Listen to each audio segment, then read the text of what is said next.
Hey guys, Vanessa, Nestor 1981 here. I just wanted to do a quick video about organizing your scrapbook stash, especially since it's National Scrapbooking Day and I know everyone is picking up a lot of new goodies today. So I thought this would be a great time to do a quick little video on how I organize my stuff and maybe help you guys get some ideas on how to organize yours.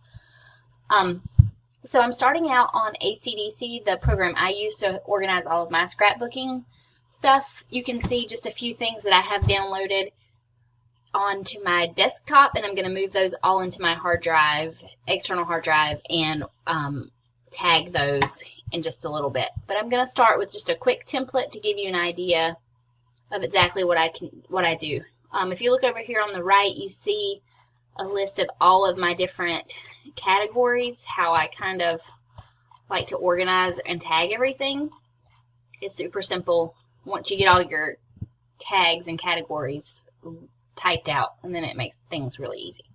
Okay, so I'm going to start with this template from Brooke McGee. I'm just going to cut it out of my folder here and go to her category under designers. I'm just going to look at any of her kits that I have tagged here and just go straight to those, just as a shortcut to her folder, her designer folder with all of her stuff. And I'm going to paste that new kit or new template set in there. So as it copies over, it takes just a minute. Once it's in there, I'm going to start tagging it. So, okay, so it downloaded into her folder. So from there, I'm going to tag it based on the amount of photos that I can get in the template. So we can get 7 in that one. So I'm going to scroll down to my category that says templates, and then I've got the number 7. I'm also going to go under new, just for new ones. Sometimes I like to look there too to see if anything jogs it gives me some inspiration. You also see I have like a used category. This is so I don't repeat templates too often, because let's face it, I don't create original layouts anymore. I only use templates because they're there and they're awesome, and why not? And then I will also tag it by the template under Brooke's name, so I know that it's there. So now it is all tagged and put in her folder, and so when I go back later, if I want to look and see, oh look, there's all of the stuff that I have of hers, and actually I think there's some more templates that I have of hers. I'm not great about tagging the templates by designer. Usually I just tag them by number. They go in their folder, but I don't always tag them by designer. So you can see like my template stash, like under my 7, for example, you can see a whole bunch of the different templates I've been collecting over the years of my digital scrapbooking. So I've been doing digital since 2006, so I've collected quite the amount of templates. Okay.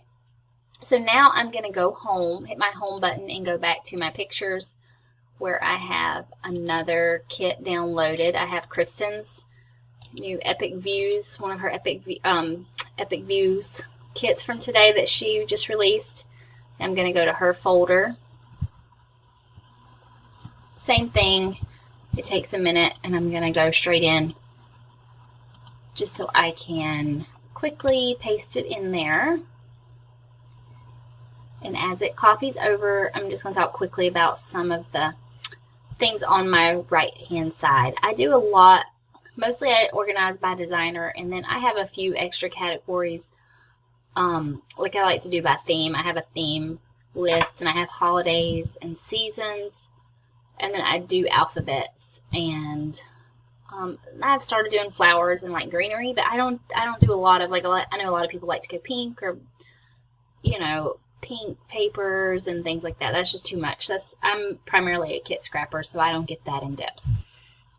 So once Kristen's is finished copying over, I will tag that by her name, and then I will tag it by kits I need to use, so I know that I have that one there. But then I will also go up to my scrap category, and I can look around and see if I have any pictures that are already ready to go that I think would match that kit, and then I'll throw it in there so that I have it bookmarked for later. I like to do that because Sometimes I'll forget that I downloaded a kit that would work perfectly for something, and I go back to scrap those pictures 3 or 4 months later, and it's there. Or I've started the page because I always like to make sure my pages match, so I use the same kit twice. And I'll forget what kit that I used. So that way, if I tag them when I do the first page, when I go back to do the second page, then the kit is right there. So sorry, this is taking a little bit longer. Okay, there we go. So it is all there. So now I just have to find the preview of the kit, and then I will tag it.